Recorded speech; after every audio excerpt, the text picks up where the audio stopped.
So with the American Battlefield Trust, we decided to get into the bank robbery business, so we're trying to find old vaults to break into, and of course, you know I'm kidding. I can't believe what we're about to do here. It's small, but it's cool, where there are thousands of artifacts from the CSS Neuse. We're here at the CSS Neuse Civil War Interpretive Center, and the site director, Matt Young, is providing us access you don't normally have into the actual vault. Come on, Chris, and come on, everybody.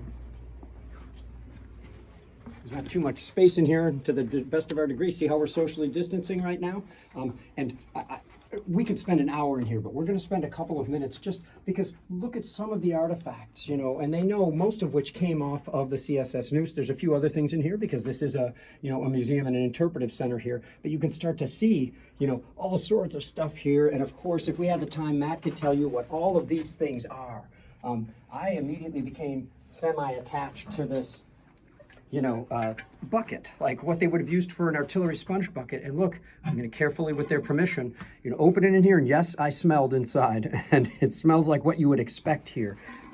Something about just being able to hold, this bucket that was on the CSS Neuse so long ago is just an unbelievable thing. And then right down here, it's hard to get in. I'm not going to pick this one up because I think you know what this is. This is a set of canister. They would have called it K-shot during the Revolutionary War, but here we have canister. Here's some of the big size canister balls here, and here's the can that would essentially disintegrate upon leaving the barrel there. And Chris is showing some of the extra stuff that they're just throwing on in, there.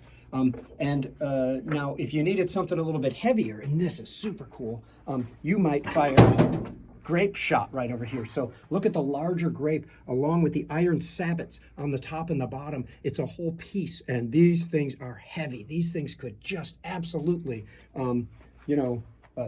devastate, a number of different things as they went. Here, Chris is showing perhaps a better example of it. After Chris is done here, he's going to go over and shine some light upon Matt Young, again, site director here at the CSS Neuse Civil War Interpretive Center, because there's some cool stuff. Now, before they go over there, let me just say that, this stuff isn't just in storage. It's not that you'll never get to see it. Come back. Some of this stuff is going to rotate onto exhibit, and I think at least one of the things Matt is about to show is going to fit into that category. Thanks, Gary. Actually, both of the things I'm going to show you are going to go in our new exhibit, which is hopefully going to be open the spring of next year.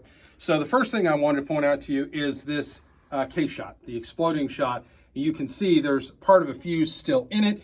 Part of the ball has exploded, but you can see all the shrapnel balls that are still inside. This is a 24-pounder, I believe, and then we've got the smaller 12-pounder to its left. Again, wow. Just kind of both giving you an example of just the destructive power that Civil War artillery had.